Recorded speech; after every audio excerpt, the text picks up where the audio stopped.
নমস্কার বন্ধুরা, আজকে আমাদের রেসিপি দক্ষিণ ভারতীয় ধোসা। এটা আমরা আতপ চাল নিয়েছিলাম আধ কাপ, আর বিউলির ডাল আধ কাপ। আমরা সারাত্রি ভিজিয়ে রেখেছিলাম, সকালে বেটে 10-12 ঘন্টা রেস্টে দিয়েছিলাম। তার সঙ্গে আমরা দিয়েছি মেথি হাফ চামচ ভিজানো, একসঙ্গে বেটে নিয়েছি। দেখুন কত সুন্দর আমাদের ফেপে উঠেছে। এইবার আমরা তৈরি করব। আমরা লবণ দিচ্ছি। আমাদের তাওয়াটা তেতে গেছে, আমরা এইভাবে দিয়ে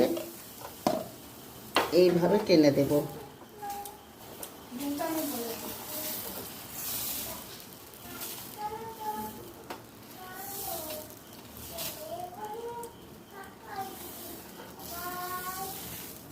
এটা লাল হবে, কড়া ভাবে, তখন আমি তুলে নেব।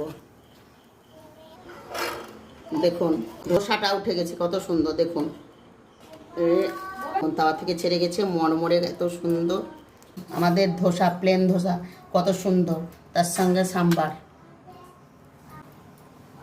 একদম দক্ষিণীয় ভারতীয় স্টাইলের তৈরি করে ফেলেছি। আপনাদের যদি ভালো লাগে লাইক, কমেন্ট ও শেয়ার করবেন।